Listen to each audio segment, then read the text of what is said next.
Just under a year ago, we had about 300 goats and sheep.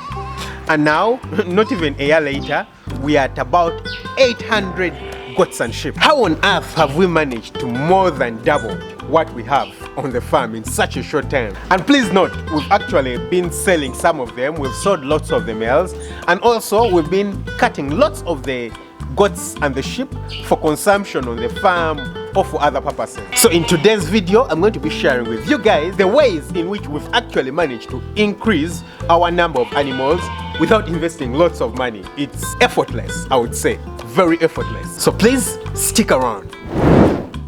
Hi guys, welcome back to Farm Up. I'm Dr. Daniel, a retired medical doctor who is very passionate about farming. And if this is your very first time on the channel, come on, hit that subscribe button, smash that notification bell, that way you never miss out on an upload. On this channel, you're going to get everything you need to know about rearing animals. We keep goats, we keep sheep, we keep cattle, we keep chickens, we keep bees, we grow crops. There's lots to learn, just too much to learn. So come on, just hit that subscribe button, smash the notification bell, that way you never miss out on any of my uploads. Firstly, you need proper management. We have had proper management. The guy who looks after the goats and the sheep, he's passionate. He loves what he does. This guy will work inside here until late in the evening. He will wake up very early in the morning, just to look after the animal. So what happens with proper management is that it becomes very easy to manage sick animals because you don't develop illnesses, very big illnesses. The diseases, if one animal catches that illness, it won't spread on very easily and quickly to other animals because it will be identified really early. So it's understandable that, goats and sheep are the kinds of animals that probably don't need too much care, but don't mistake that for not needing care at all. No. Having the right person look after the animals, an experienced person or someone who knows what they are doing, actually makes a very big difference. Because the guy who looks after the animals understands what the problems are with the animals. He will look at a goat or he will look at a sheep, and in a short time he will know this animal is not fine. This animal is starting to fall ill. And then he will call me, or he will call, the vet around or someone else to come and check out the illness, to come and treat the illness. And identifying illnesses early in the animals can mean the difference between you having 2 goats and you having 6 goats. Because if the illness is not identified early, the animal could die. And if the animal dies, you don't know what the potential of that animal is. That animal is most probably going to be giving you triplets very soon. So you need to make sure that you have proper management. Number 2, the breed. The breed is very important. Now, the breeds of the goats and the sheep we have are actually not the purest. They're not like pure exotic breeds. Actually, they're not very close to being pure because, number 1, it's very difficult for pure breeds to survive in our kinds of environment. A lot of them have lots of local genes, but we've actually done our best to try to make sure that we have some really good breeds inside of them. A lot of them are mixed Boer and Savannah breeds. They are probably not even 90%, but it makes a big difference between having completely local breeds and then having mixed breeds like we do have here on the farm. Now, they don't grow really big, like I've already told you, and that's something that we certainly do need to work on. We are already sourcing bigger breeds, better breeds for both the sheep and the goat. But having a good breed means everything, because with the local breeds, the animals would grow really slowly. It would probably reach 6 months and it's still tiny.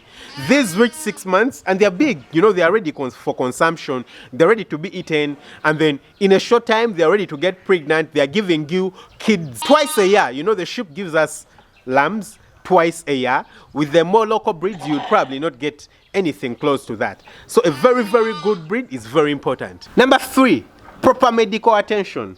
I'll give you guys a story. I know someone who is very close to me who has looked after goats and sheep, and they keep dying. They keep dying. And you know why? They never give any medical attention to the animals. If you have goats and sheep and you never spray them, let's say in Africa, honestly, what do you expect? In Africa, here in Uganda, at least to be specific, we have flies everywhere. We have ticks everywhere. We have vectors that spread animal diseases everywhere, and it's inevitable that the animals are going to get sick if you don't take proper medical care of them. So for us, we've been spraying the goats and sheep once every fortnight, i.e. we skip a week and we spray, we skip a week and we spray. And you need to make sure that you're using effective medicines, effective acaricides to spray the animals. Because if you're not using effective acaricides, you're just spending and wasting money. So you need to make sure that you invest in the medication. Number two, like I said, if an animal is identified and it is sick, you need to make sure that it's treated. Make sure it's treated. It just doesn't make sense for the animal to keep sick and then it's going to die. The good thing with the goats and sheep is that they don't fall sick so often, and when they do fall sick, they don't need lots of medication. They're not like the cattle that do need lots and lots of medication. So you can invest not so much in the medication, and then trust me, the results are going to be very good. You're going to have very, very good results at the end of it all. Number four, which is probably one of the most critical, or I would say the most critical, making sure that the kids and the lambs don't die. Oh, you see, the thing is that in the goat business, everything comes from multiplication. It's not like, let's say, in the chicken business. For the chicken business, you're going to be selling the broilers for meat. The animal is going to be sacrificed and you're going to get new stock. If it's in the layers business, it's about the eggs, You're keeping the same number of the animals, that is the chickens, but then you're going to be replicating and getting more and more and more eggs, and you're going to be selling the eggs. In the goat and sheep business, especially for us here in Uganda, we don't consume a lot of goat milk, It's not like you're going to be milking the animals. So it's about multiplication. It's about how many of the kids you're getting. And so if you're getting them and they're dying, then you're in trouble. You're going to be losing the animals. You need to make sure 100% of the lambs and the kids that you get grow up to maturity. So you need to make sure that you take proper care of these lambs. And this ties back to the first point that I talked about. You need to make sure that the person who is looking after these animals is a skilled person, an interested person. The other thing is that you need to make sure that these lambs are separated from their mothers and the parents, and the kids are separated from the goats, because if you let them stay together in the night, anything scares them, they're going to stampede, they're going to kill these young animals. So you need to make sure they are separated in the night, and then during the daytime, you need to make sure they're not, just moving around with the rest of the animals, because they get tired. They won't be able to, for example, graze on a huge pasture that we have around here. You need to make sure that they are separated and they're given all the attention that they need. We have one of the guys who looks after the animals.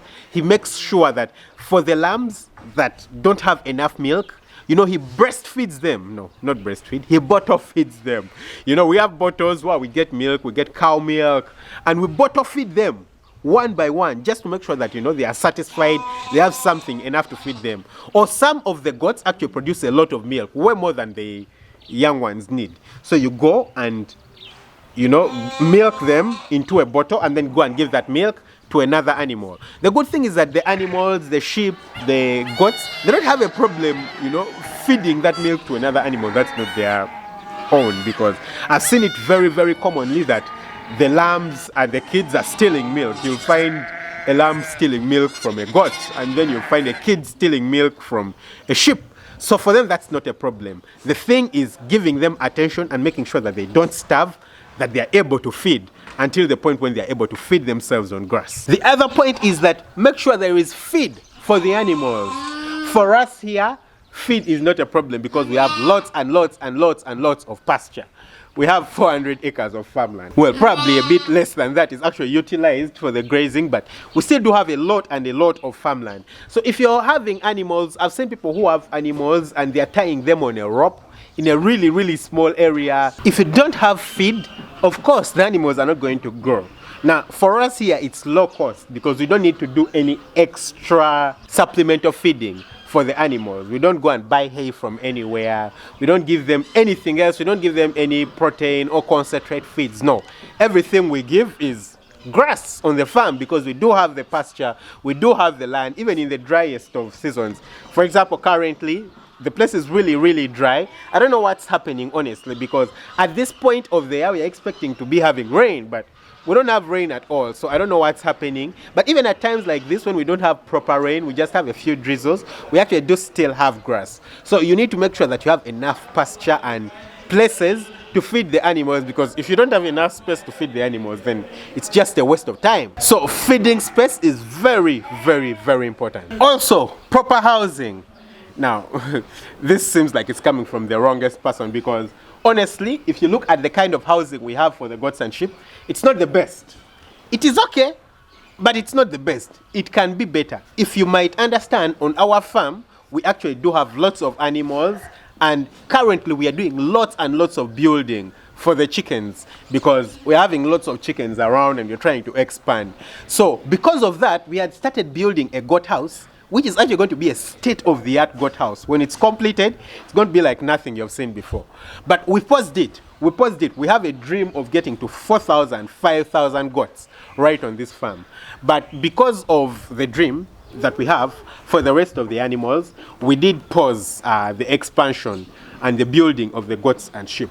But the state of the house is very, very important. Now we are doing something that's not ideal. We are keeping both the goats and the sheep in the same house, which is not very ideal, because number one, the sheep are usually more resilient to disease compared to the goats. So the sheep are more likely to pass on disease to the goats. But that's not a big problem for us. It hasn't been a big problem because we've avoided disease generally. Yeah, we've tried to avoid disease. We've got very, very few breakouts of illnesses right here on the farm, and that means that for us it's not a very big issue, because then the diseases are not passed on from, let's say, the sheep to the goats, or from the goats to the sheep, since you don't have them at all.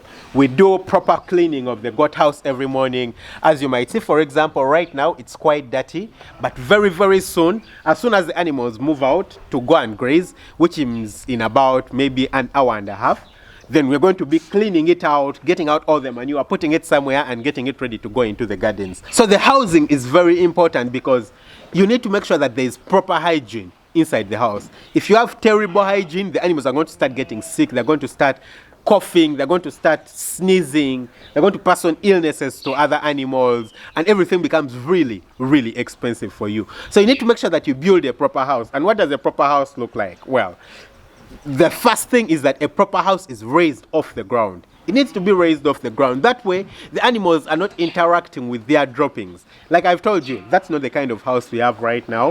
The kind of house we have right now is a bit outdated, but we are building a house that's off the ground. Lastly, the business aspect of the whole farm. Now that's very, very important, because if you're not selling the animals, you're not marketing the animals, of course at some point it's going to become very, very stressing for you, because you don't have money. Now that's something I'm actually not going to talk about right now, because it's very big, it's very, very expensive, and I'm going to talk about it in a future video, probably 1 or 2 videos from now. I'm going to be talking about the whole business aspect of a farm, not just goats and sheep, not just chickens, but a farm. So please stick around, just come back very soon for that video. So those are the tips that have enabled us more than double the number of animals, actually almost triple the animals that we have on this farm in a very, very short time. And if you can follow them, trust me, you'll be successful. Thanks guys for watching. Don't forget to hit that subscribe button. Lots of love. Bye-bye.